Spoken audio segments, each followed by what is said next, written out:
So, ladies and gentlemen, distinguished guests and esteemed members of our community, good morning, buenos días a todos y bienvenidos. Do I look different? I can barely see you, I promise. The readers. My name is Esme Villarreal, and it's my great pleasure as President and CEO of your local chamber to welcome you all to this informative session on the exciting developments in the City of Bronzeville's infrastructure and road repair updates. Today we gather to discuss the vital progress and initiatives that will undoubtedly shape the future of our beloved city. Our community has always held a deep commitment to progress and growth, and this event serves as a testament to that dedication. The engineering and public works projects underway are a testament to our city's relentless pursuit of excellence, ensuring that our infrastructure remains resilient, efficient, and well-prepared to meet the needs of our residents. The City Street repairs, a tangible representation of our commitment to enhancing the quality of life for all citizens, are a significant step towards creating a smoother, safer, and more accessible avenue for travel and commerce. These efforts underscore our determination to create a Bronzeville that is not only pleasing, but also highly functional and sustainable. Throughout the session, you will have the opportunity to gain valuable insights into the intricacies of these projects, the vision driving them, and the positive impact they will have on our community. The City of Bronzeville is here to provide you with a comprehensive overview, answer your questions, and share their expertise in the developments that lie ahead. I really encourage everyone to actively engage in today's conversation, to ask thoughtful questions, and to leave the event with a deeper understanding of the remarkable transformations occurring in your city. Thank you again for being here today. We know it's Friday, it's a little gloomy outside, it's drizzling, but what a better way than starting your Friday than educating yourself of what's really happening in your city. I really stress and encourage everyone to really network, to get to talk to each other, get to introduce yourself and your business to everyone who's here today. Take the advantage of having our elected officials present, having our city management also present. If there's anyone that can answer your questions, are those that are here today. Also, before we proceed with today's program, I would like to take the time to acknowledge and recognize our contributing partner, Southwest Key Programs, who have made this event possible and allow your chamber to continue its mission of advancing the business interests of its members. And ladies and gentlemen, we do this 24/7, year-round, wholeheartedly. We do this through leadership, we do it through civic engagement, promotion, support, and advocacy. And thanks to our great contributing partner, for those that are very well acquainted with this initiative, Friday with the City, of course, in collaboration with the great city of Bronzeville, we have a different kind of setup today, so I really encourage everyone to have some breakfast and enjoy what we've put together. I'm going to take this off because I don't really see you at all, I'm not lying. So now I can see you. That was different. But with that said, we have a bagel station, we have waffles, the normal coffee, pastries.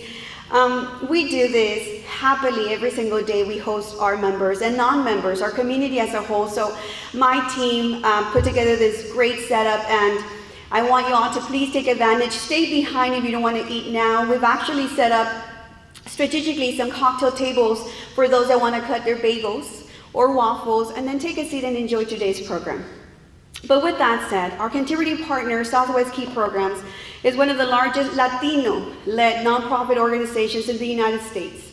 Since 1987, Southwest Key Programs has been on the front line of social justice, youth advocacy, and immigration. For 37 years, Southwest Key has created a culture of familia in fulfilling their service platform, which includes youth and family services and workforce development. Ladies and gentlemen, at this time, I ask if you can please join me in a round of applause for event partners, Southwest Key Programs.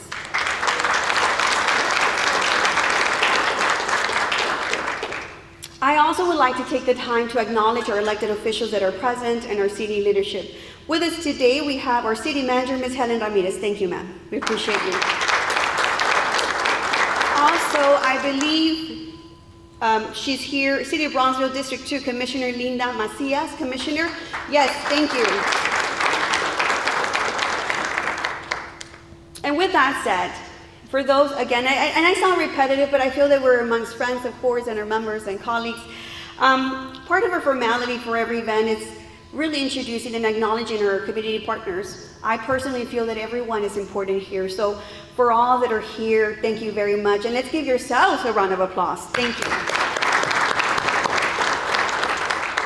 Also, for our chamber, it's important to showcase and, of course, acknowledge the leaders that support our mission and our vision, and those are our board directors. Our board directors, lead our way. They are our support system. They are members of this community. They're very esteemed and fierce women and men, and they continue to pave the way for this organization to only get stronger and better as we move forward. So with us today, we have board directors present.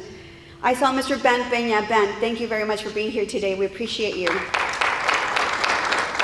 Ben is our incoming chairman of the board for fiscal year 2024-2025. Also with us, we have Mr. Juan Gándara. Juan, thank you very much for being here. Yes, I'm sorry, I see you now. I think these are not working for now, so let me just put them away. But also with us, we have Ms. Benita Becerra Villarreal. Benita, thank you for being here. I think she's probably on her way, but yes, let's clap for her. And then also, I know we have a good advocate and friend of the Bronzeville Chamber of Commerce, Mr. Mark Hudson. Thank you, Mark, for being here today. We really appreciate you. So, it is no secret that in order for us to continue to be successful in this type of partnerships, we highly depend on the collaboration and work of our city of Bronzeville. In particular, we want to make sure that we highlight the efforts and the hard work of the City of Bronzeville Communications and Marketing Department, and of course the staff here at the Bronzeville Events Center, who are always available and present to assist us in anything that we need. I would be remiss if I don't take the time to acknowledge the team from the Communications Department. All, of course, under the leadership of Mr. Manuel Chacon. We have Adalberto Guzman, Rolando Olvera, Debbie Rodriguez, Gloria Gonzalez, Laura Martinez, Mark Espinosa, Monica Llanas, and Jose Guerrero. Let's give them a round of applause, please. Thank you.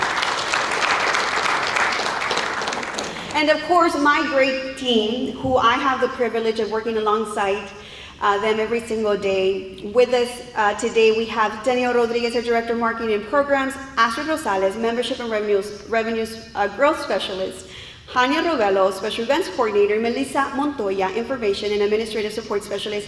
Let's give them a round of applause. Thank you, ladies. We appreciate you very much. If you don't like the food, don't come to me. They're the ones right there to the left. If the coffee's not as strong, blame, I think it was Danielle today or Hania or Astrid. But we love having fun in our chamber, and we love having you here and supporting all these great partnerships. The next part of this program is to introduce our speakers, and these are leaders in our community that quite frankly don't need an introduction. But if you allow me, it is my great pleasure to introduce our first speaker for today's program. Ms. Helen Ramirez is the city manager for the city of Bronzeville and has over 20 years of municipal planning experience, which includes 10 years of private sector experience managing complex and high-profile economic development projects in both the United States and internationally, including the award-winning Los Angeles Air Force Base 115 million new space and missile command center redevelopment project. Ms. Ramirez holds a bachelor's degree in the City and Regional Planning for the California Polytechnic State University in San Luis Obispo, California, and is an American Institute of Certified Planner Professional.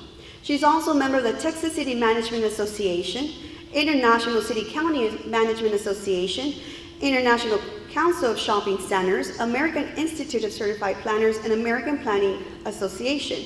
With her today is Doroteo Garcia Jr.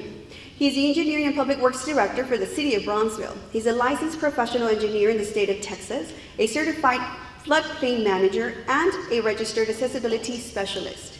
He earned his Bachelor of Science from the University of Texas at Bronzeville, TSC, known as UTB TSC. I went there.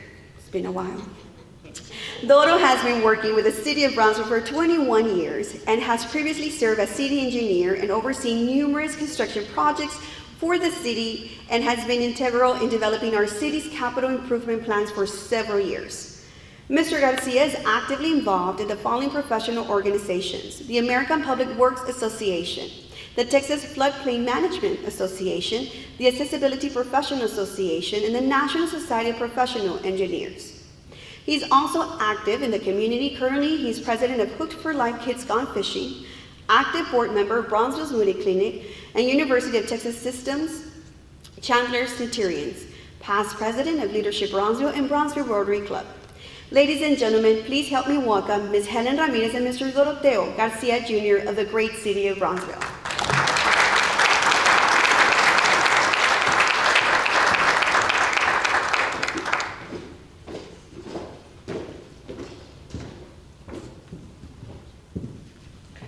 Good morning.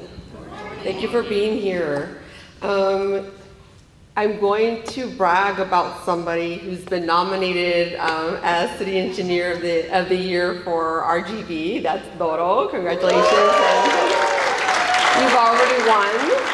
And Yolanda de la Torre, which is it UTRGV grad too? Or she's UTRGV. UTRGV grad. She's also for Young Professional Engineers. So we can still vote. So if you're in one of the Texas Associations of Engineering or the American Association of Professional Engineering, please cast your vote. You can still vote today. Awesome. Yeah. That's the caliber of the people that we are that work with us, and so there's a lot of introductions. One of the things I as a city manager that I believe is really important is because I've always worked, when I worked in the private sector for 10 years, I worked for an engineering, transportation, planning, and environmental firm. And we were kind of on the other side of government, right? Supporting government, supporting many projects. And so for me as a city manager, land use and development and transportation and connectivity all needs to, and quality of life all needs to fit together, right? That historically, engineering has always been very different. It's always, what would happen in the past is that planners would plan cities and engineers would plan roads, but they didn't necessarily talk to one another. And what the profession itself has evolved. It's evolved in the sense that there's a lot more collaboration. From planners look at engineering, engineers look at kind of planning and land use, and so we really work very collaboratively together. What's also unique, if you look at our recently approved mobility plan, and what you'll find is that there's crash data and safety data for bike, ped, and other uses. That wasn't in plans before, and that's and I remember asking our consultants, I've never seen like this chapter in a transportation multimodal plan, and it was because we didn't have the data. We didn't have the data that we're collecting now with regard to, we have bicycle counters, the data that we're collecting, and we have our multimodal director, Joel Garza, say hi, Joel, but he runs a lot of the B Metro. We have the largest transit provider in the RGV. We over 1.1 million riders a year. That's a lot to be proud of. People are like, whoa, you do that? You have that?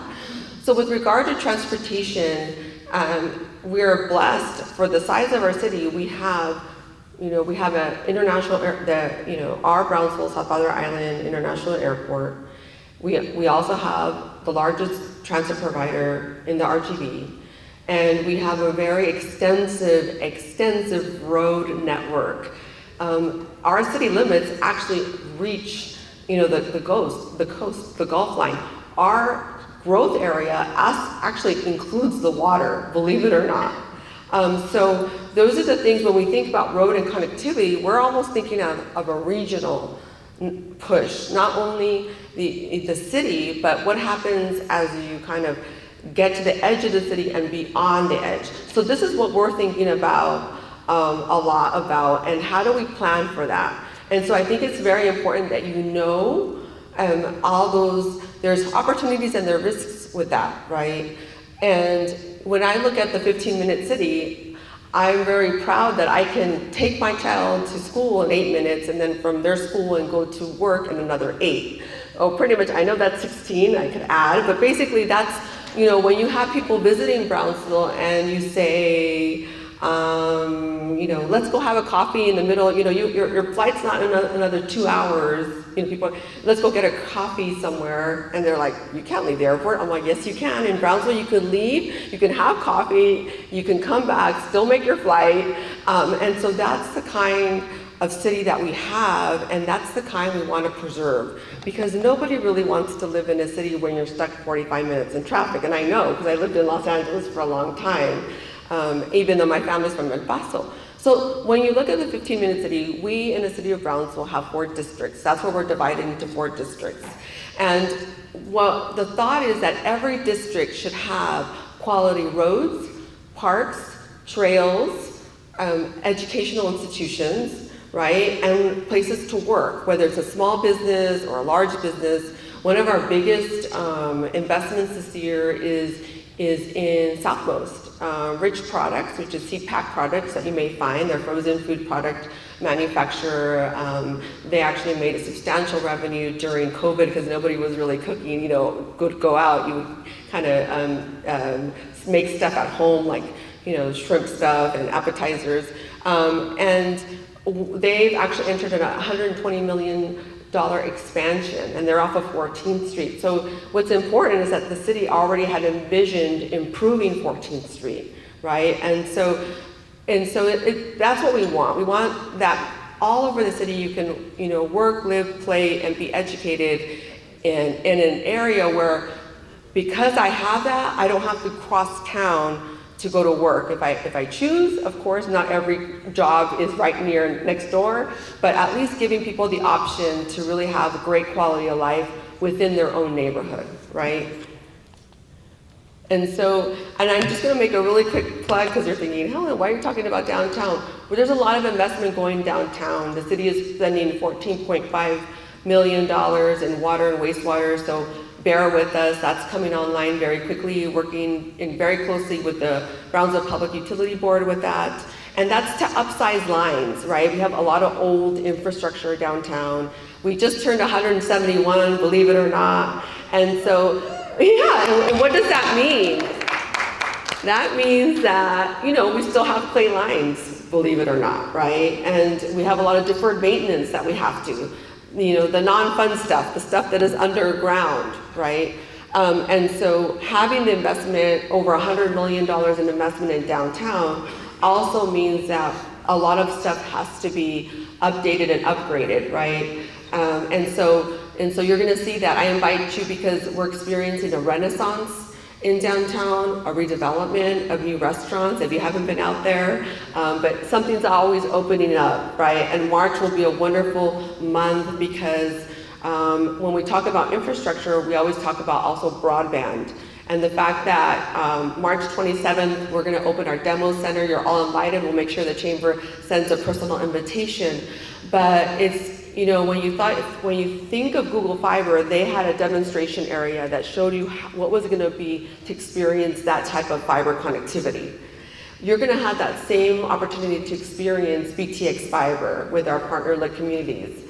And so that's a game changer for our city. It'll allow you to be an entrepreneur at home or, you know, not have to pay for redundancy in your broadband as a business. I hear of businesses having to pay the backup of the backup of the backup with ISP providers.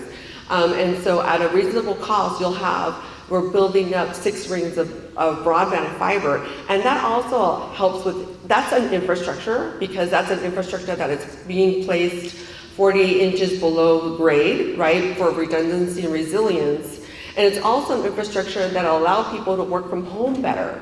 You know, it's hard for me to work from home sometimes, right? Not only because I'm a city manager and you gotta be out in the field, but when I do, you know, connectivity is not good for where I am, right? Or I'm at the driveway, I don't have connectivity, but I'm in my office and I do. So it's really inconsistent. So when you would think about it, I ask you today to really look at the big picture, right?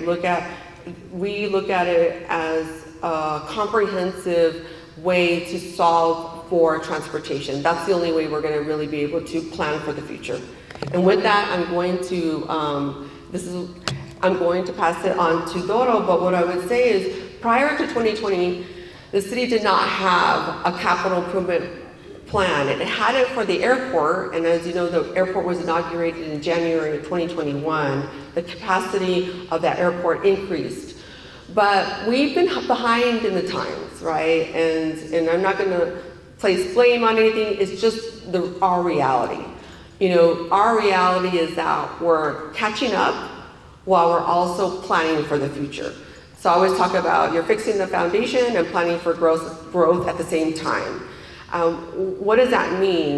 It means that there's a lot of deferred maintenance, and Dodo will tell you kind of give you how we determine which street to improve, reconstruct, or just mill and overlay, and how the city has evolved with its personnel.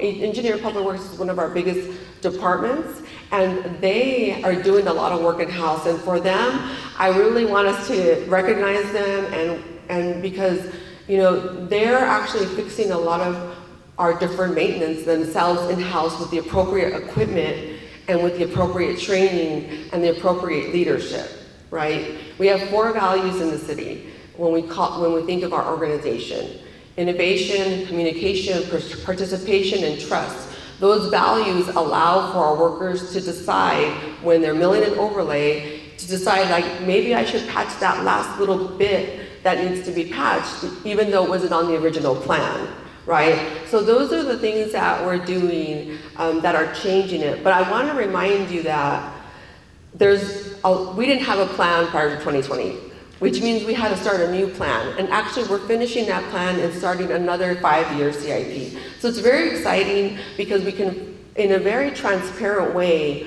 we can share with you what roads are coming online. And you know what? More importantly, the why. It's not because this commissioner is deciding, or amiguismo, or this.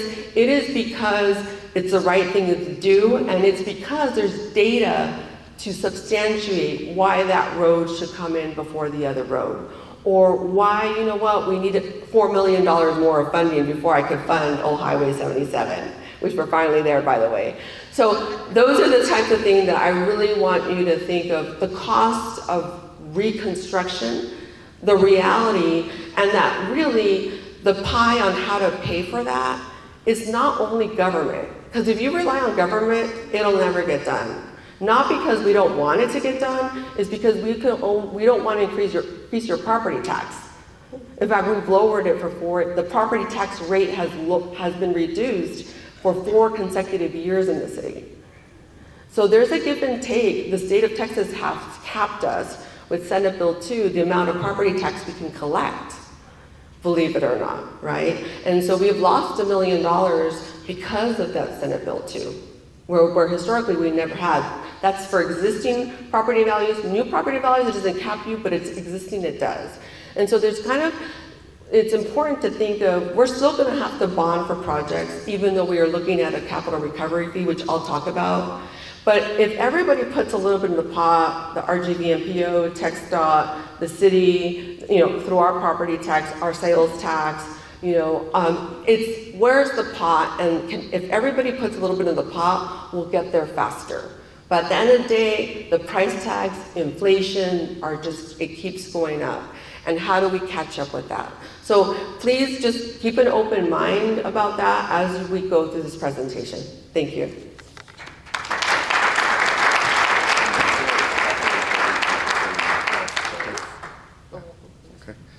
So on our CIP, I'll talk to you a little bit about the city and what's changed, right? So I've been with the city 21 years. When I started with the city of Brownsville, we had a bond CIP program for multi-years, and it's probably been since about 2003, the last actual 5-year plan that we had, when you hear the reference of a CIP. In 2000, we started having our first CIP program. And really, we started by breaking down the boundaries. A lot of the planning that we used to do in the city was very focused on the streets that needed it the most. It didn't take into consideration the utilities 100%. Yes, there was some coordination. You know, you used to hear a lot of, well, they paved the road and then we had to do a utility repair or do some repairs shortly after. The coordination between all the entities within the city was something that was developing. It wasn't set like it is today. Right now, we have a lot of coordination meetings between other utility companies, not only PUB, our El Jardín Water Supply, Magic Valley, our different electric companies, and we've come together to strategically pick the roads that we're going to be planning. As you'll see further in the slides when we get through our presentation, you'll see the different plans, but I think one of the other items that we've done very different is how we look at the development of streets. A lot of the time in the past, it was always full reconstruction. We focused very little monies on our maintenance of our streets. Our biggest complaint in the city has been potholes for numerous years. I mean, if you look at our call logs, the number one complaint consistently year after year is potholes, potholes, potholes. And by doing full reconstruction and the heavy side of the maintenance, we're never going to address that problem. So one of the things that you'll see in our CIP is the allocation of funds in our planning for maintenance of roads, the entry level or the basic levels of maintenance, which includes seal coating. We just received our first trailer for crack sealing. We hadn't had a crack sealing trailer since 2020. And little items like that make a huge difference. I'll put it a quick example. It's like most of us here own a vehicle. It's like having a car and not changing your oil. And let me just wait till the engine breaks and I'll replace the engine. A lot of that was taking place in the maintenance of our roads. Obviously, our roads last a little bit longer than a motor. You know, the life expectancy of a road is about 20 years. So those items are really heavily being considered now in our planning of our road reconstruction and maintenance. In addition to that, the biggest gap that we've always had in the city has been the maintenance of roads that are about 5 to 10 years old, which is, you'll see a lot of the times you get complaints, well, all they did was come paint my road, what we call a fog seal or a seal coat. And it basically is an emulsion or an oil that's placed on your road to rehabilitate it, to give it a couple of extra years and it doesn't break down and deteriorate. And the idea is to prevent any moisture from going into our roads. So those types of items and maintenance courses are now being included as part of our CIP. In addition, our CIP has grown to the mill and overlay program, which we're doing a lot of it in-house now. There's several reasons, right? Why do we go in-house? You know, we talk about the efficiencies. It's always more efficient for a contractor to do it. Well, with the increased construction growth that we've seen in the area, the availability of contractors has come down. So the city, our prices have gone up when it comes to road reconstruction. One of the things that we've done to offset that is by training our crews, getting the proper equipment so that we can do some of that work in-house. And I'll go through some of the projects that we've completed so you can see the difference. But the most important item on the CIP is really the communication with the state, TxDOT, the county, CCRMA, the collaboration in developing the larger projects and how we strategically do roads. In other words, I'm not going to go build a road that a year or 2 or 3 or 4 years down the road, one of these entities is going to come and do work and they're going to have to be traveling through these roads that are very new roads, and we're going to put heavy equipment that's not normal and going to break down the roads sooner than later. So those are the types of planning and vision that we have now. The other thing is the complete streets. You'll start hearing a lot more of the complete streets, not only for sidewalks and pedestrian trails, but the accessibility. In our city, we have a lot of mobility issues. We have people with disabilities that can't go from one place to another because there's gaps in their sidewalks. Those are programs that we're also looking at. In addition to that, the connectivity of roads. You'll start seeing in the past, we just used to do, you know, one road here, one road there, and nobody ever got to see the work that we did in the city, or it wasn't recognized. One of the things that we're focusing now is going to a neighborhood. And you know what? Let's fix everything in the neighborhood, not just the streets. Let's make sure they have the proper lighting. If they have gaps in their sidewalks, let's take care of the gaps. If they have drainage issues, let's try to address some of those drainage issues to make an impact and make a difference in the community so people can actually see the investment of their tax dollars back into their city. The first subdivision we did was out here behind Rivera, and high school. We went in there, we repaired all the residential roads that were in their subdivisions, probably built in the late 70s. And they had some drainage issues. We went and fixed all their drainage. We had a couple of town hall meetings, neighborhood meetings with individuals who get concerns to address problems that are not always brought to our attention. That's one of the other issues that we get, is the importance of the community to bring up those issues to us. So those types of neighborhood developments have been really helpful, and we've seen how impactful they are. So it does make it a little bit more challenging for us to plan because of our limited resources. But as you'll see in a little bit further in our CIP plan, I'll share some of those items with you. Moving along, we'll move to the COs. This is the amount of money that has been invested not only in road infrastructure projects, but in other quality of life projects in the city. You can see a heavy investment in road infrastructure, 15 million. This is 2 years of COs, last year's and this year's. 15 million of it went to roads. A big portion of those 15 million goes to Old Highway 77, and I'll talk a little bit about that further in the presentation. We have the Gladys Porter Zoo. We're restoring the sanitary sewer and the water lines in the zoo. As you all know, our zoo is vital to our community, and for many years it hasn't had the maintenance that it's needed, so this is a big project for them. The other is the restoration of city-owned historic buildings, and I believe Helen touched on that earlier in the presentation. How do we prioritize roads? This is one of the biggest questions we get. So in 2016, the city completed their first pavement condition index, which basically takes a picture of the entire city and grades our streets from 1 to 100. The equipment that you see here is basically a van that has 16 cameras on it and is very high level detail of the condition of the roads. We completed a second project in 2020. So one of the interesting things is when we completed this in 2016, it was told to us that our average pavement condition on our road was in the low 50s. And that we needed to consistently, year after year, invest a minimum of $10 million per year to maintain that condition rating. In 2020, when we completed the study, our pavement condition rating had gone up. Even though we weren't investing the $10 million per year as the plan suggested, we did focus a lot on mill and overlays. So that's when we completed this study, is when we realized the approach we're taking of the full reconstruction and focusing on mill and overlays. We focused on mill and overlays because of the lack of funds. In 2020, we realized that needed to become a focus of our maintenance program because we were being more effective with our money in the reconstruction of our roads.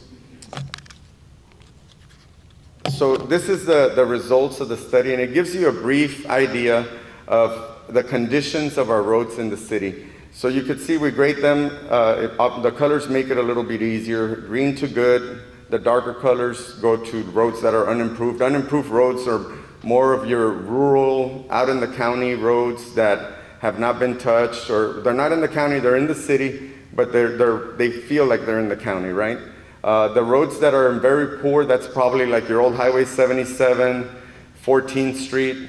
Those streets fall in the red, poor to very poor condition that need heavy investment. Most of the roads that you see below moderate require at least about $2 to $3 million investment just for the road rehabilitation.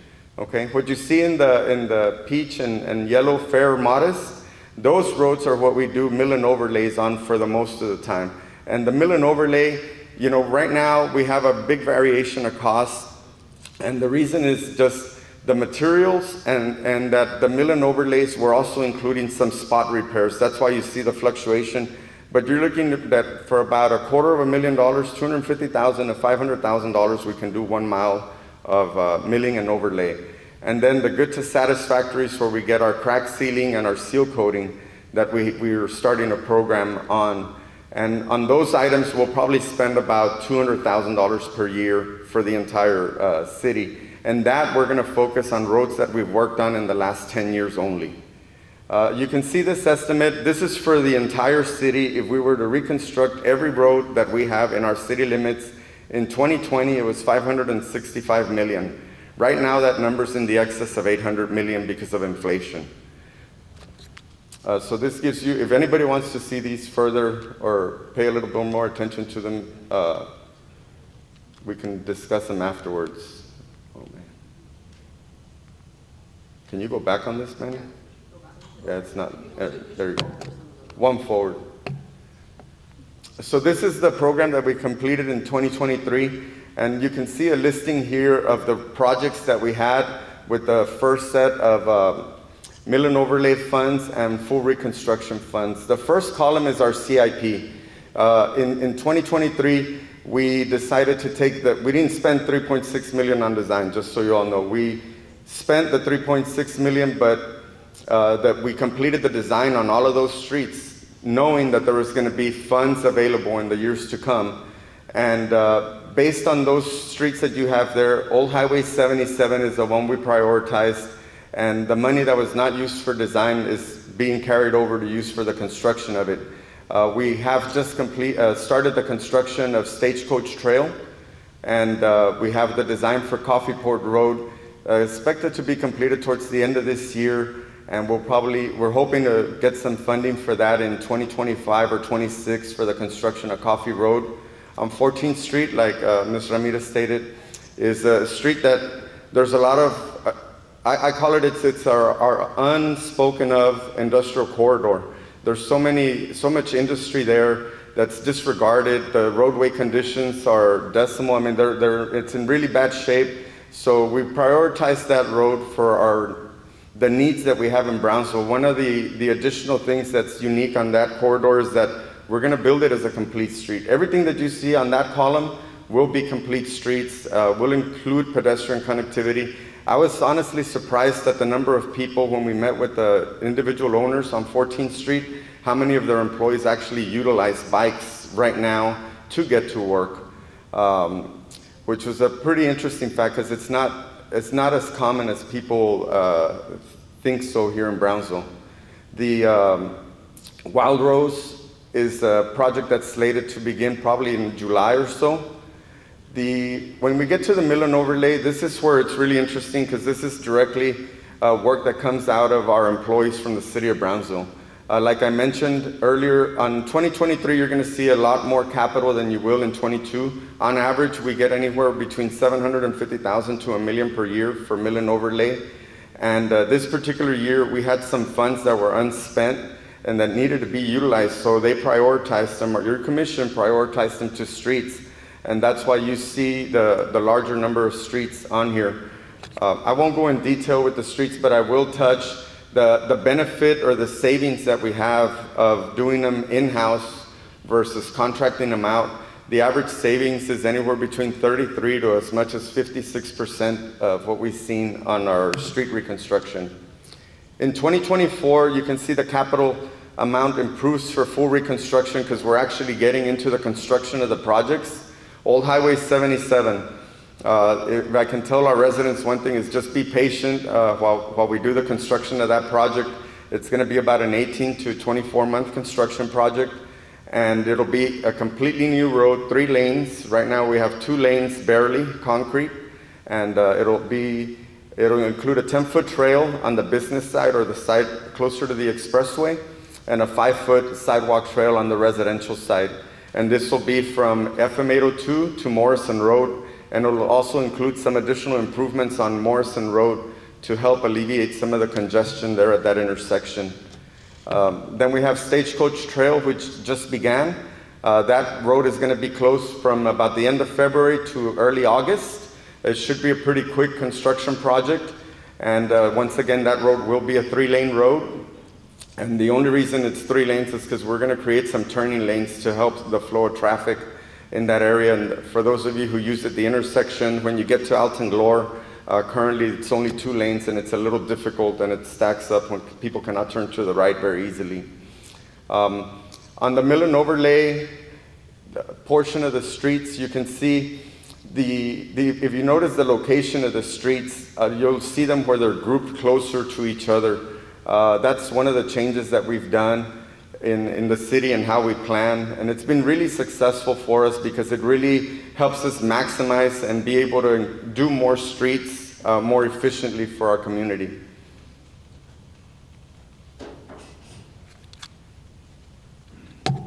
So on Old Highway 77, one of the things that I want to talk about on our roadway construction, and I asked out of the whole presentation to share, is the safety.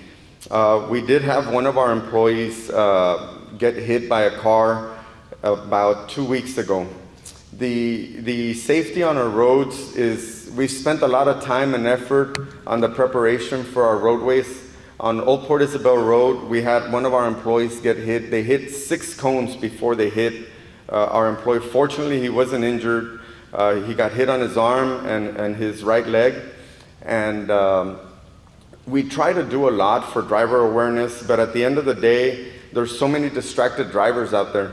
And helping us get the message out to our kids, to our family members, you know, to just be safe during this construction period, because we're going to have, in the next year, you'll see so many roads that are being constructed. We just completed Old Port Isabel Road in-house. You can see the cost savings that we had by doing this project in-house. This particular project was completed in 8 days by our in-house departments. We had an original schedule of 3 weeks. This was the first major collector that the city had done in-house.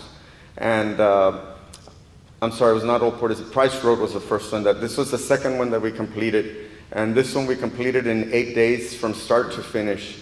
Our crews were really, really excited because they don't usually get the opportunity to do these types of roads where they get a lot more attention than they would on a residential road. When I talk about all the construction projects that are coming, this is one in particular with the state. The state is currently working on International. It's a 2-year project. They're going to be installing a center lane median similar to Boca Chica. There'll be roadway improvements and drainage improvements. Then we also have the rehabilitation of, that's the Highway 4 from the expressway all the way to SH 48 or Four Corners. Then after that, they're going to begin from Four Corners down Boca Chica all the way to 511 with a very similar project. Then it'll be from Four Corners to the port, very similar project. Then we also have Alton Glore. That'll be very similar project to Boca Chica. All of these projects, the intent is to increase and improve the transportation time and obviously the rehabilitation of the road. For those of you who have seen the improvements in Boca Chica, we cut our drive time by an average of 8 to 10 minutes from going from the expressway to Four Corners only. So that's a significant improvement of time, and it's a big quality of life savings for our community. The East Loop project is a project that many of us that have lived here for some time have heard of for many years. I've heard of East Loop since I started with the city. I never expected it to be a project that I would see in my lifetime with the city. But I only planned on being there 20 years, so I've been there one year more, so I guess I get to see it now. This project has grown tremendously in scope. The collaboration, for those of you that are familiar with our drainage, and I'll talk a little bit about our drainage projects, we have the Impala pumps that's on this corridor. The Impala pumps drain about 70% of Brownsville, or help drain 70% of Brownsville, and that's going to be improved with this project. And as you can see, the connectivity, this project does so much for our community, especially when it comes to heavyweight traffic coming from the bridge to the port. You no longer have to cross through the middle of town. This circumvents around our town. In addition to that, this road will also help with connectivity to our airport. So it really, really provides a lot of benefits to our community. This particular roadway is being fast-tracked. It's really hard to hit a target date right now, but I really do see this project happening in the next 2 to 3 years with all the additional funding and attention that this project has received.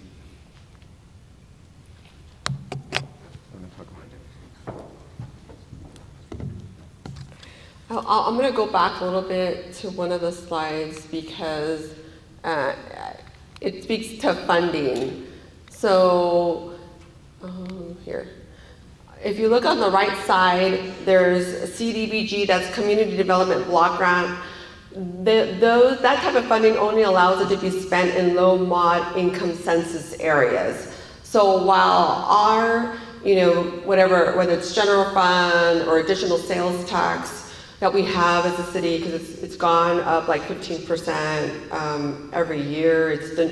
Our sales tax has done incredibly well. And so whenever we have a little bit more funding available that we didn't really project, right? It's normally redistributed to also go towards certain projects, but also the intelligent transportation system. So when you think of the synchronization of streets is less expensive than widening a road.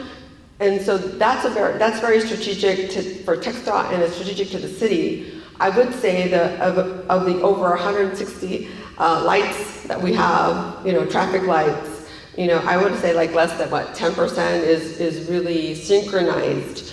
And it goes back to, if we weren't really looking at our roads, we weren't looking at the synchronization of our lights either. And so if you go to McAllen or Edinburgh, 80 to 90% of those lights are synchronized. So, those cities put a little bit of money in the pot and got it done, or bonded for it and got it done. We did in 2020 put in $2 million for that. And with TxDOT trying to use some of their discretionary money, they gave us about another almost $900,000. So it's just to note that it's not only the roads that we have to and the reconstruction and maintenance, but also the synchronization of the streets. That help traffic flow, and that has an important cost to it as well. So I just kind of wanted to bring that up. And then when you see CDBG, those are restricted federal funding, so you could only use it in certain neighborhoods and certain areas. I'd also say that it's important to point out that the East Loop does relieve congestion for 7 schools, and I think that's really important when we talk about safety. When DOTA talks about complete streets, it really looks about where does the bike go, where's the ped go, where does the lane go. It's really, looking at it as a complete, comprehensive street that not only is for cars, but for the other modes of transportation. And then how do they connect to our trails and our schools? So you might have heard of the Capital Recovery Fee. That is a traffic impact fee. It is something that we've had many community meetings. We've been working on it for over a year and a half. This doesn't even help fund the maintenance number. You guys just saw the maintenance number of almost $500 million, okay? That's stuff that we as property tax payers, we need to pay that somehow, right? Through bonds, through property tax, but it's not enough. And so what we're asking for is the developer to pay a small portion of an impact fee when there's new growth or new development to add to the pot of money for new streets. So I'm going to repeat it because it's very important. We have to pay for the maintenance of our streets. And because of our population size, when there's new street lights or lights, we also have to pay for their maintenance, okay? That is a big figure, right? It's a multi-million-dollar figure. Now, people ask me, developers ask me, why don't you build out another road? And we just talked about how much is a new road? Is it $1 million a mile, $2 to $3 million a mile? Build another road so I can develop out here. Well, if I have all this maintenance that I have to do, we don't have money for new roads unless, maybe there's some sort of available new funding source through TxDOT or, something with the CCRMA or a bond. We don't really have money for new roads because we're trying to fix all the potholes and everything that we have right here in Old Highway 77, which is almost $8.5 million. That's the reality of our budget, right? And so what we're saying is developers can help pay and help us pay for new roads, because that in itself can help pay for new growth corridors, okay? And so when we look at Dana Avenue, 7.8 million, Central Avenue, and Coffee Road, the CRF is not just about new roads. It's also about adding capacity to existing roads. So it's really important because if you're thinking about it, if you think about it, it's only new roads. Well, you know, that's in the future. I don't have to worry about it. But it's not just new roads. It's actually widening existing roads as well, which is really important to our community. The widening of Old Highway 77 is important for our business sector, our residents, and our safety, right? Especially if you have pedestrians, you know, unfortunately being hit through our streets. So I just want to talk about it. There's also exemptions to the capital recovery fee. So understanding that, you know, if you're a big subdivision and 80% of your subdivision's already been completed, you're not going to ask for an impact fee for that. Why? The roads are already built out. It's already been built out. Why would you ask for a fee for the last phase of the development? It just doesn't make sense. And so it's unnecessary. So there's exemptions for that. There's exemptions for workforce housing or mixed-use development. Why? Because if you put commercial on the first floor and apartments or whatever on the second, third floor, what it is that, you know, there's less impact on our streets because maybe you can shop and live in the same area. So we want to encourage that type of vertical development going up rather than spread out. Also, a legacy business is if you've been a business in the city of Brownsville for 5 or more years and you want to expand. Let's take Rich Products. It's a big manufacturing, and it's growing, right, which is good, $120 million of expansion. They wouldn't have to pay anything. It would be zero. Why? Because we want to support our existing long-term businesses that have been here a long time with that, and so we're not asking them to put into the capital recovery fee. A fourth exemption is our historic downtown. So, you know, it has a lot of roads, infrastructure. We want to incentivize the redevelopment of the heart of our city. So, you know, and we understand that it's expensive to redevelop in a historical building. You never know what you're going to get until you open up the drywall and then you're like, the electrical's all messed up. So understanding that we're not going to put another fee on top of someone who's trying to really restore a historic building or a building in our downtown. It doesn't make sense. We want to encourage that.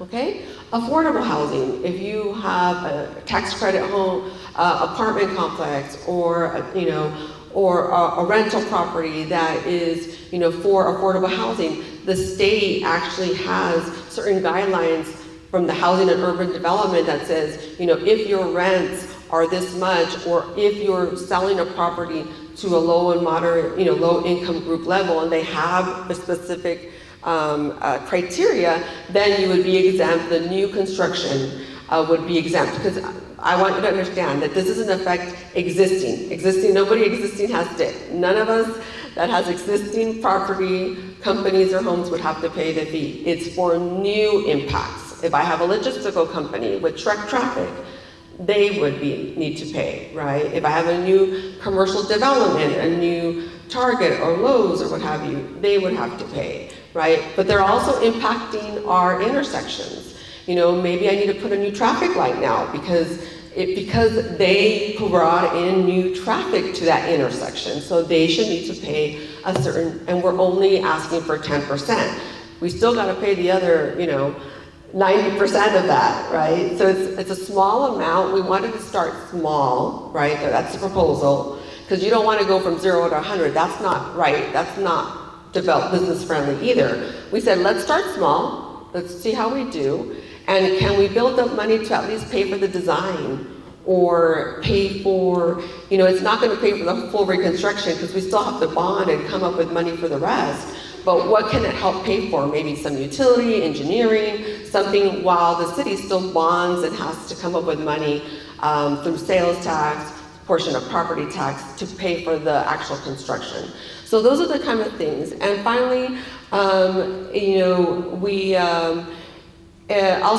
believe that there should be a ramp up. So there's a 12-month kind of ramp up to this. And so if you file your permits in the next year, it wouldn't be applicable. So we're giving kind of a transition period, right, for our development community or people that are coming in to know that this is coming on, right? So in full transparency. And so I just wanted to talk to you real quick about, I want you to see the list of the road widenings. So while this fee is, the capital recovery fee can be a fee used for new growth corridors, new development, it also can be used for the widening of and capacity of some existing roads. So this is the list, right? Let's go next slide. So this is some of the roads that would fall under the widening, which is a reconstruction of the road that this fee can help pay for. And those are very important roads, right? That really, Naranjo Road, Coffee Port, Dana. So it really, Morrison, 511, OPI, those are important roads in our community, important corridors that we need to improve and add capacity. So this is not the Mill-and-Eddy overlay, this is the adding capacity. And when we add capacity, we're also doing the synchronization of the lights. So it's like I'm doing the two things at the same time. So any new road or any reconstruction, we're also gonna look at the synchronization of those roads and those lights, right? So that's why it's complete. And also the safety of these existing roads is very important. So it's a very comprehensive approach, and it doesn't put all the burden on one type of entity. It's not all burdening developers, it's not all burdening the city, it's not all a burden on TxDOT. Everyone's sharing in the pain of growing, but it also will share in the success of better and safer streets, which is what we deserve, right? How many times do I hear it's why do they have better streets? Why did they do those other cities? You know why? Because a lot of the developers had to pay 100% of those new lights or new streets. We're just starting with 10, but there's a lot of other cities, they do a traffic impact study for that new development, and they say, you gotta pay 100% of that. So we're saying, let's widen the pot of money, and then start getting there. And so we've had a lot of public engagement. On Tuesday, we're actually at the City Commission meeting. We've had a year of engagement. This is just the recent community meetings we've had. We've had over 200 people that have gone to either one-on-one meetings. But if you want to know more about this fee, Joel, say hi. And go to that gentleman, and our consultants will be here next Tuesday. If you want to just tune into the City Commission meeting on Tuesday at 5 o'clock, one of the first items is a work session on this, and we're actually going to give true examples, like, I'm an industrial building and I want to build 40,000 square feet. How much will I have to pay? And so it's going to really go into, and you can see it from home, you don't have to go to the commission meeting if you're busy, or you can tune in later, right? And it's going to give real examples, right? I'm a new subdivision, what would that be? Or, I'm at the end of the subdivision. Do I have to pay? No, because it's 80% built out. So it's going to give you really tangible examples of real projects, right, that have been approved. And if we had that fee when they were approved, what would it be, okay? And I'm going to turn it back to Doro, which is our incredible drainage expert as well. So I know we're a little bit ahead, not ahead, but overtime, right? You're perfect. We're good? All right. So on the drainage, we, about in 2019, we applied for some funding from Texas Water Development Board. This is partial grants, partial loans. You can see the different matches that we had here.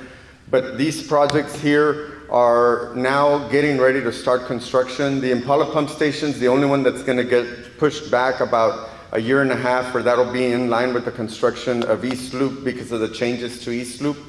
The Skato Culvert project, there's 8 different crossings or Resaca crossings on streets that we'll be repairing.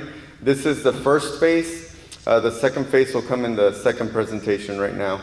The Southmost Water Plain Park, this is Four Corners. Many of you are familiar with it. The only reason it's Southmost Water Plain Park is because it's behind 30th Street, or where all our detention ponds are off of Owens Road.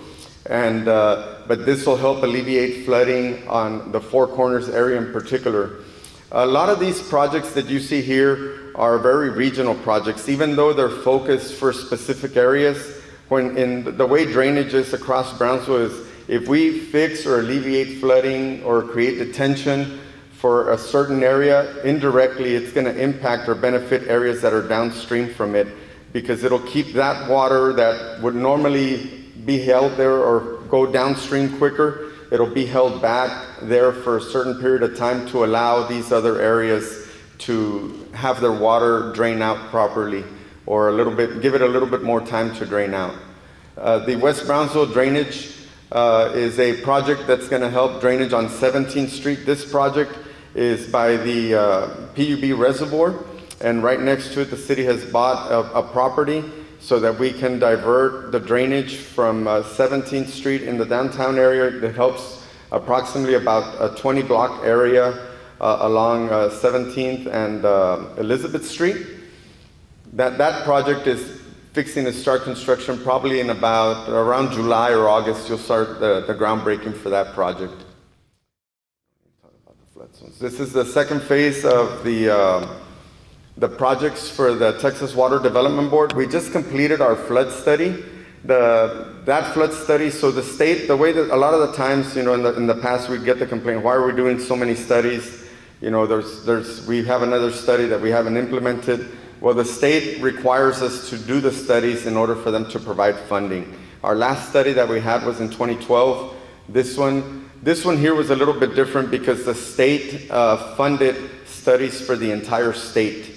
And that was a requirement from the federal government that in order for them to get infrastructure funding, these studies had to be completed. To no surprise, part of that study, the number one area highlighted was Four Corners. The second area was the Brownsville Country Club Hudson area on Paredes Line Road. And these projects identify regional projects. The total need based on this study is really close to the neighborhood of about $1 billion investment in this area. And this is not only Brownsville, it includes Los Fresnos, Laguna Vista, and a little portion south of Harlingen. The second project that we have funded is the Category 2. This one is for culvert improvements as well. No, I'm sorry, this one is the one for the Impala pump ditch lining. This one is gonna help move water quicker to our Impala pumps. We are upgrading our Impala pumps. They'll be able to have more capacity. In order to be able to feed those pumps, we need to have better conveyance to get water quicker to this area. This includes several ditch improvements. A lot of this work you're gonna see is behind the southmost area and the Four Corners area. This will help a lot of the flooding that you see on Boca Chica, a lot of the flooding that you see as well in Four Corners and in the southmost area. Indirectly, it's going to help some of the flooding that you see off of Price Road and the expressway. The Category 4 one is the one that has the other culvert improvements. The only difference between this one and the other one, we're doing 20 stations. In addition to that, it'll have data collection abilities so that we can collect information as it's happening, so we understand our drainage system with real data. But this will be really helpful for a lot of the citizens throughout Brownsville. This impacts about 90% of our city by those culvert improvements that you see. The last one on the bottom is a partnership that we developed with the USGS. USGS will be, they have weather monitoring stations, and they have monitoring stations to measure the levels of water and the flows of water. How long does it take after it rains so many inches for our resacas and our ditches to go back to normal? They had no stations south of San Antonio, so this is their first project in the valley. By the time we're done, we're gonna have 20 different stations in the Brownsville area that'll help us analyze the hydrology of our area. And not only will we have that available, it's available to the public, and USGS has scientists that will also help with studies and help us improve our drainage in the future. This link here is really important. A lot of what we talked about, everything that we're doing, if you click this link, we're developing different applications so that you can see maps, so that you can get real-time updates of our construction projects. Eventually, we'll be developing text messaging for those of you who are directly affected. You can sign up and receive text messages of the construction progress. But this site for now gives you an abundance of information of all the projects that we have going on. We talked about the streets, we talked about the drainage. We don't talk about the traffic synchronization in here. The city combined by, I would say in the next 5 years, we're looking to spend anywhere in the neighborhood of about $10 to $14 million just on traffic upgrades and synchronization. And that funding is in conjunction with the state, the county, and other partners that we look for funding. And then, of course, our fabulous team at Public Works. We have 150 employees that help maintain our roadway infrastructure, keep our roads clean, and keep up with the day-to-day maintenance and operations of our city. I believe that's it. I'm going to just go back a little bit because if you look at the second slide, Texas Water Development Board, this is the first time the city's been funded Texas Water Development Board ever in the amount of $7.5 million, right? I also say that was pretty much free money because it was before the interest rates went up. So we are being very strategic in making sure that we are capturing the ability to even, very low cost interest loan programs so that we can accelerate our projects. If you just think about this second slide, not everything is free, right? If you look at the second one, there's a city match of $5 million. So even despite this long-term loan, many times there are city upfront matches for this funding.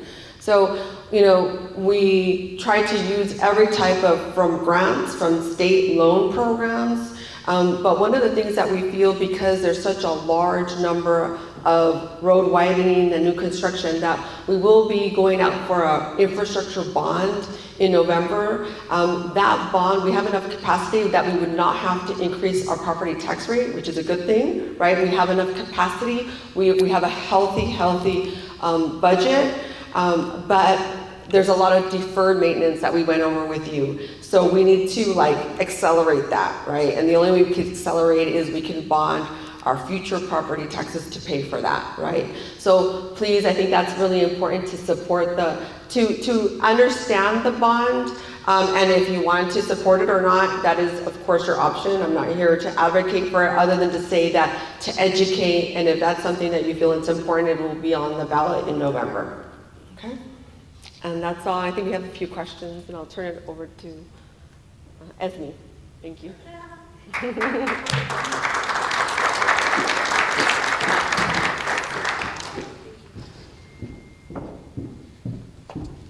Ladies and gentlemen, please join me in a great and loud round of applause for our speakers, please. Thank you. And this is for that. So at this moment, we do have time for a couple of questions. We have Astrid on my left side. She'll be walking around. I do ask that you please respectfully address our speakers and state your name and company and your question. Do we have any questions now? Yes.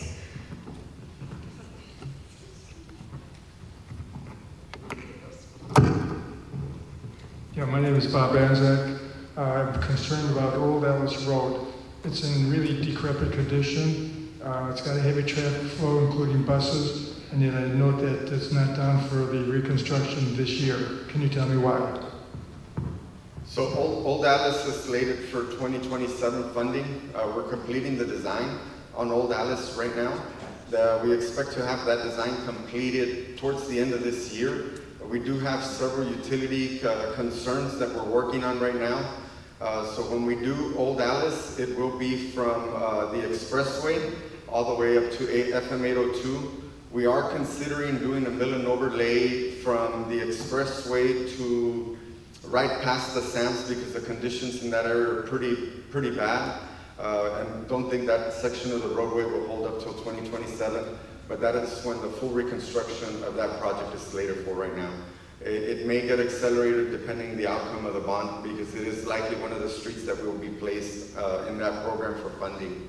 The estimated construction cost for that project in today's dollars is $5.5 million for the roadway improvements. I don't have an estimate at this time on the utilities, but I would say roughly you're probably looking at about $9 million project total. By the time we build it, closer to about $11 to $12 million. But it is on our plan, on our 5-year plan for streets to be completed. So I think that's important, right? When we think about, we get a lot of questions like, when does this road starting? But there is a precursor to that, the design, the utility location. If it's a road that also hits the county or county pocket, we also coordinate with Cameron County. So, and then it's a joint kind of project together. So, but the good thing about all this is that at least the design is started on some of our major streets, and that's, if you don't start the design, you can't get to the construction. So just knowing that it's in our books and knowing that we're effectively and actively doing that, and then doing environmental and utility, that is an indicator that when funding is available, it can get pushed up because you're project ready with regard to that. So we'll always give you a more conservative date, but if we could push it up through the bond in November or through other funding sources, we'll do that. And really it's up to our community what they want to do. I assumed you were talking for the portion on the city side, south side. The Old Alice portion from the sports park to Los Fresnos is also scheduled with the RMA, CCRMA.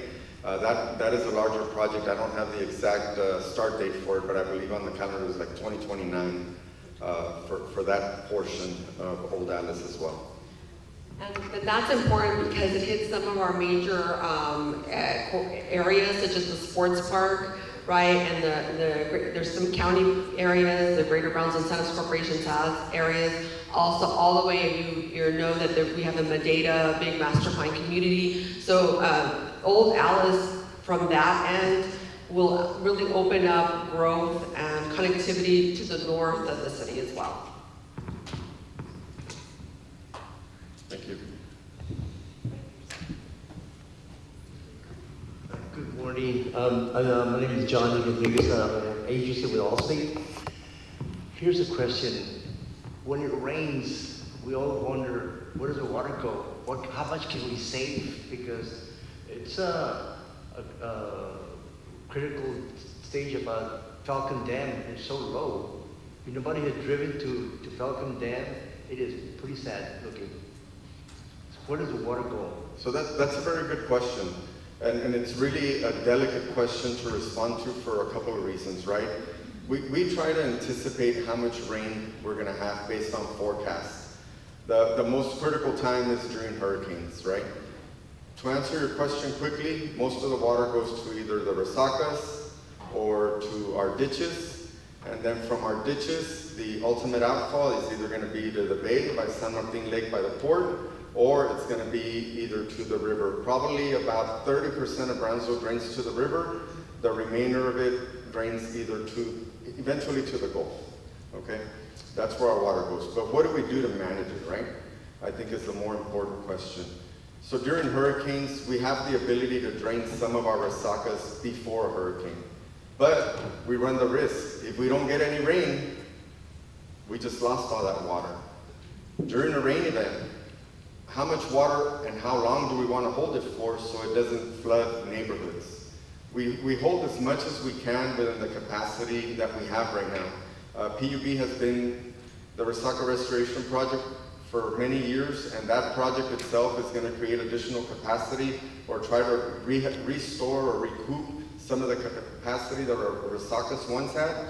So those are some of the projects that will help, and so that the city can be better prepared to be able to store some of that water a little bit longer than what we do right now. Over the years, the water levels in our resacas have risen just due to the amount of silt and reduced that capacity. But eventually, we will get back to those normal conditions we had, 15, 20 years ago. But I do want to remember next Tuesday we will have a presentation by the Brownsville PUB on the drought and stage 2 that we're in. So that's really important. We hopefully will not get to stage 3. We are going to, because I know there's always a question about this. We will be restricting new car washes regarding if they're not using reclaimed water. So those are the types of things, and there may be other measures. Hopefully we won't get to stage 3, but we definitely need to do our part, right, and spread the word regarding about stage 2 restrictions are in effect and drought restrictions, and we all have to do our part.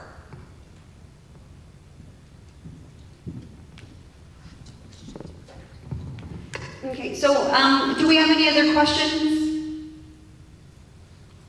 That would be our last question.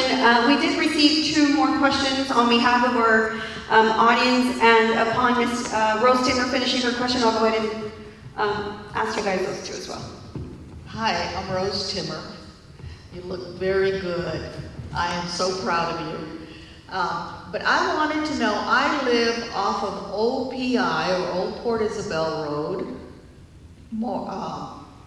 Robindale, a lot of construction, a lot of clearing of land there. And one of our borders for the park, the Winter Haven Resort Park, is Morrison Road. Do you know what's going on out there? Are you guys building a road, or? So eventually, Morrison Road will go behind Winter Haven Park area. That is the proposed layout based on our master plan. The road right now, what we're working on is environmental clearances and land acquisition. That is a long-term project. I don't foresee the construction of that project till maybe about 2023 or further.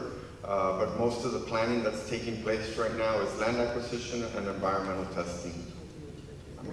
2030, I'm sorry. 2030. I'm like, That's what I wanted to know. 2030.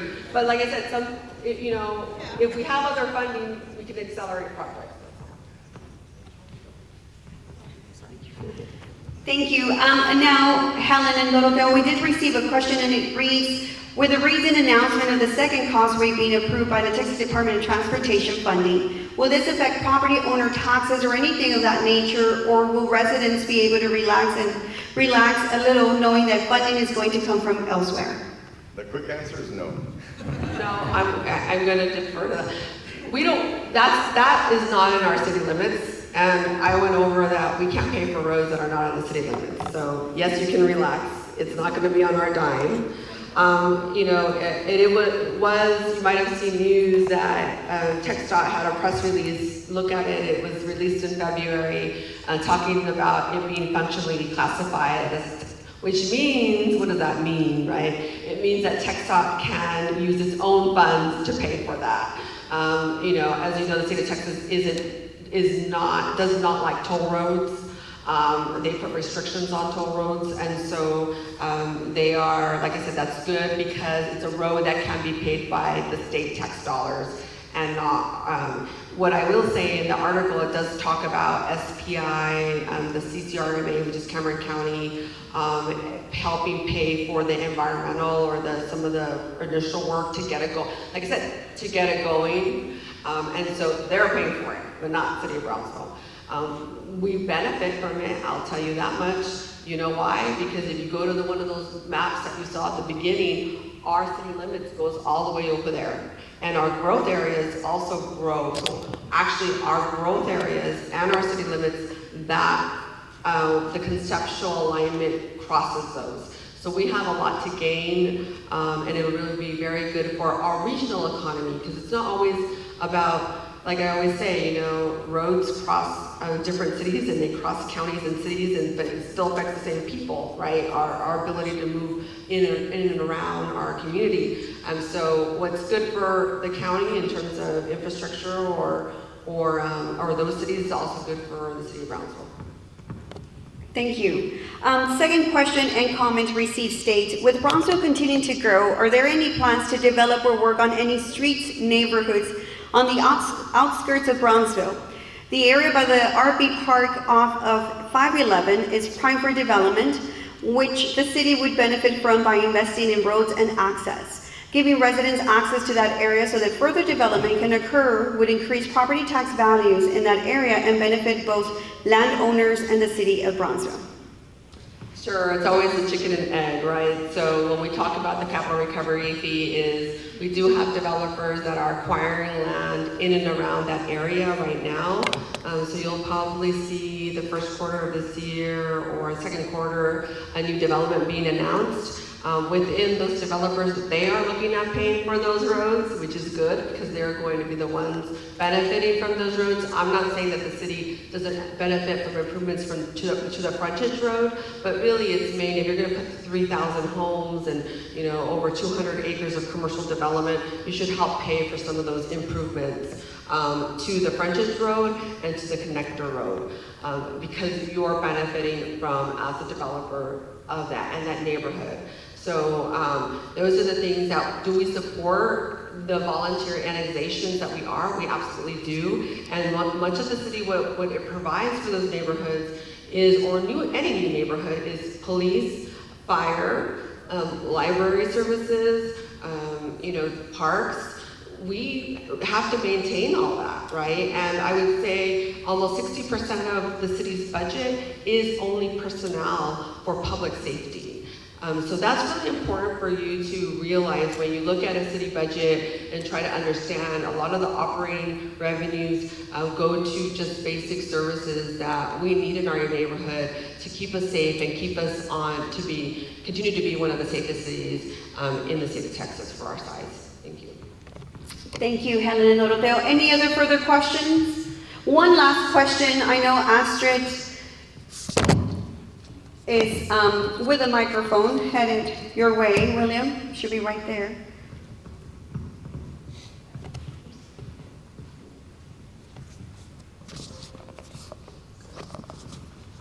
My name is William Garza with Aquita Hotels.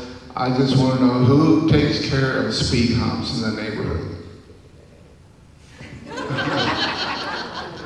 So we have a $100,000 budget for speed humps. We do have an application process that is our department in traffic. Carlos Lastra here, our city engineer, can receive those applications. But we have, on average right now, we have a wait list of about 48 speed humps that are approved based on traffic conditions and the speed limits that are set. One of the things that we're doing to help offset that request, the number of requests for speed humps, is other traffic calming measures. You've seen the speed limit flashers that we've placed on various roads. We started using that a lot. We've seen them to be very effective. Obviously, once we remove them, it's kind of, it doesn't work as well, but when they're left there, what we've noticed is that after about 4 months, people just take them for granted and it goes back to normal. So we're working with other different types of traffic calming devices so that we can keep our citizens safe. I would say part of the application is also a traffic study because you may want it, but your neighbor may not. And the question is, is it really a good use of, we have to really look at the study. Like, is it needed? Maybe there's something else going on in the neighborhood that doesn't have to do with speed bumps. We also have to be careful because our ambulances and ladder trucks and all those, it's hard to get through those speed humps if they're up. So we have to really think about, is that the right thing to do? I'll also say that I encourage you guys, because TxDOT's having community meetings on the Alton Glore. They're going to put, they're proposing medians there. So please just be aware of that, because it's not always a city project, but we try to tell you about TxDOT projects. But anyway, those are the types of things they just like they put medians on Boca Chica. We're looking at Alton Glore. It's a little bit more complex because we have hospitals and ERs there. So we're as a city submitting our own comments and concerns regarding that project. Thank you, and thank you everyone for your questions. Ladies and gentlemen, we appreciate your presence. We appreciate your support and engagement to educate yourself of what's really happening within our city. We definitely want to take, again, the opportunity to thank the great collaboration that we have, the open line of communication, and the ongoing education that we receive as an organization on behalf of the municipality. We're very grateful for the opportunity to collaborate with our city and learn more of our city. So once again, I ask that we thank our speakers for today, Doroteo Garcia and Ms. Helen Ramirez. Thank you. I would like to take a moment before we adjourn to acknowledge certain of our leaders that are here, and I missed that opportunity. Representing Congressman Vicente Gonzalez, Brenda Rangel, thank you, Brenda, we appreciate you being here. Thank you so much. Also, yes, thank you. I would be remiss, and I said hi, and I hugged him, and I was talking to him, and I still forgot to acknowledge him when I was on podium. I apologize, but ladies and gentlemen, help me, of course, thank our Assistant City Manager and our Chief for the Brownsville Police Department, Mr. Felix Salceda. Sir, thank you. And I know that I missed an additional board member for Chamber, Ms. Georgette Betancourt Medellin. Thank you, Georgette, we appreciate you being here. And at this time, ladies and gentlemen, this concludes our program. We wish you a very blessed weekend. We thank you on behalf of the board of directors, over 500 members that we represent in this beautiful community, and of course our staff, the communications department, and the municipality of the city of Brownsville. We appreciate your support at this moment. This concludes our program. Thank you very much.